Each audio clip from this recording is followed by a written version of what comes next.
It's time to get real green. In this episode, the Chumash Indian tribe goes green.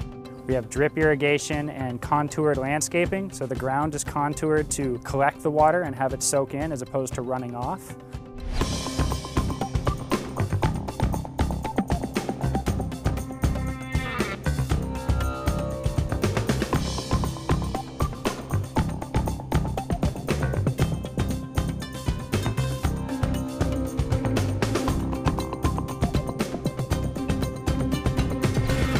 Thanks for joining us. I'm Alex Payne. Today we'll explore some new green ideas and show you how some people are becoming real green.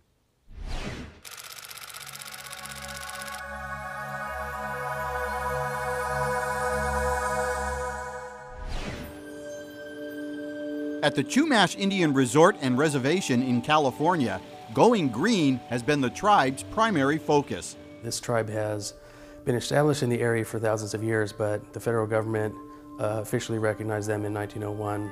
The reservation was transferred to them in 1903, and they formalized their government in the 50s and 60s.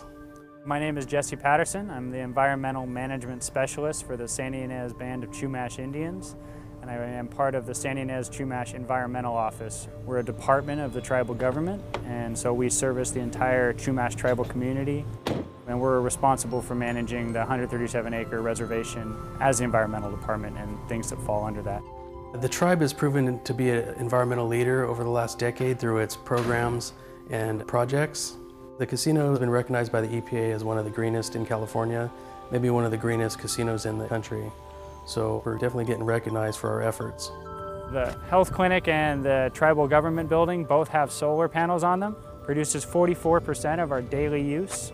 And with a lifespan of 25 years for the solar panels, we can expect about 15 years of essentially free electricity from the sun.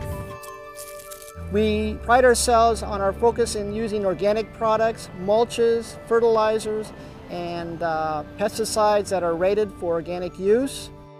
We try to trim our plants and our trees in a naturalistic fashion so that they don't look contrived as balls and boxes, but rather they look as though they've just stepped out of nature itself.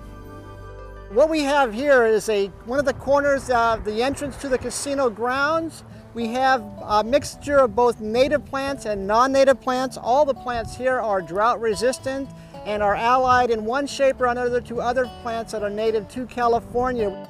This particular garden here is about a 1,500 square foot area that used to be lawn, and it used 25,000 gallons of water a year to maintain. And what we did is we got approval from our business committee to remove the lawn and put in native drought-tolerant plants that are also culturally significant. So our culture department gathers them and uses it for basket weaving, ceremonial purposes. And by putting this in, we were able to cut water use by 24,000 gallons a year. So this uses a little under 1,000 gallons a year. We have drip irrigation and contoured landscaping. So the ground is contoured to collect the water and have it soak in as opposed to running off. Additionally, the water we use for watering this landscape partially comes from our reverse osmosis water filtration system, which the building uses for drinking water. The excess water is caught in these rain barrels during the dry months, and that's run through our irrigation to water these plants during the summer. Keeping in play with this idea of using local resources, all the houses on the reservation, all 97 of them, as well as our government, medical, and casino operations, all the water used for those is plumbed to our wastewater treatment plant. Basically, the plant handles 100 to 125,000 to 150,000 gallons a day of wastewater. We turn it into reclaimed water, and the reclaimed water is not used by the facilities, is returned into the Santa Dakota Creek. The water that we use for landscaping has all been recycled from what people have used here at the casino and on the tribal grounds. And it's been a fabulous opportunity for us to reuse and stay green in this regards for use, a second time use, and also a feather in our cap for what we're trying to do here in order to stay green and be green, if you will. We are definitely reusing the water as much as possible here. It's something that we're looking to expand. We're irrigating highway plants, and we want to irrigate other facilities besides the casino with that reclaimed water. What is the Chumash Biofuel Program? Basically, we have restaurants here in the casino, and they're cooking food for all our patrons, employees, everyone else, and generating a whole lot of used cooking oil. That used cooking oil is then taken from the fryer and it's taken in buckets out to a collection area where it used to be taken away by a third party. And then our program decided that, hey, we should use this oil here on site. So we take the oil from those collection buckets, take it over to our biofuel station where we filter the oil and then provide it in a gas station sort of setting for tribal members and other entities that need to use diesel fuel to run their vehicles. So this used cooking oil is now a fuel. Chicken tenders and onion rings. These are our two main fryers that we use to produce all of our fried foods, French fries, fish, and the fryer oil that we use is used for our recycle program. So we take the old oil here and we're going to go ahead and bring it over and we're going to discard it in these Chumash cooking oil buckets. It's cooled down for safety reasons, so it's not going to hurt anybody. Full buckets go on the back dock there, or they'll be picked up and transported to the recycling. Now as we pour the oil through the screen, we're waiting to see if we get any of the thick stuff that's settled to the bottom. We don't want to pour that into this big barrel if we can help it. So Jimmy here is making sure that we're only pouring the cleaner stuff on top. It's going to catch any chunks of French fries or onion rings or anything else from going in the barrel. This is our intake hose.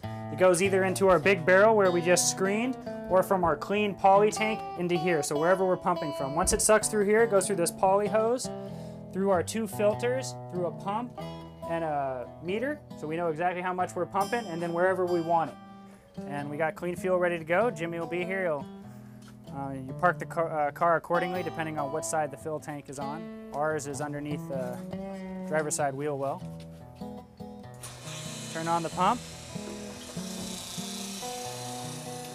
Put the gun in just like a normal gas station and fill away. And that's all there really is to it.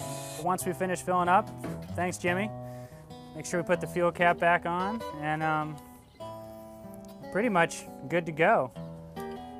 Best part about it is yesterday this was in the French fryer, cooking up French fries, and otherwise it would have been a waste product, and we were able to use it here locally for fuel, to fuel these vehicles as well as other tribal members' vehicles.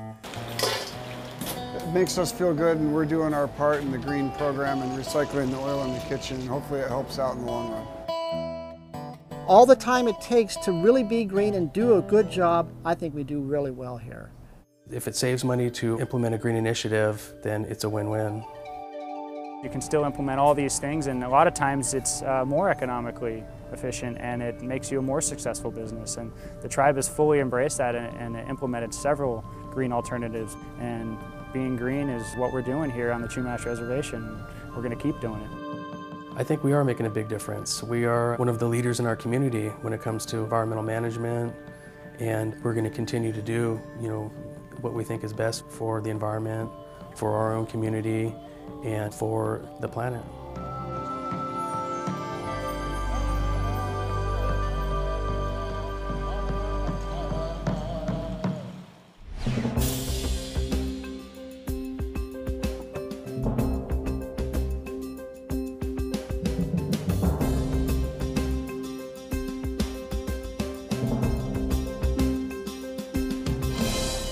Visit our website to learn more about other green stories and new green ideas.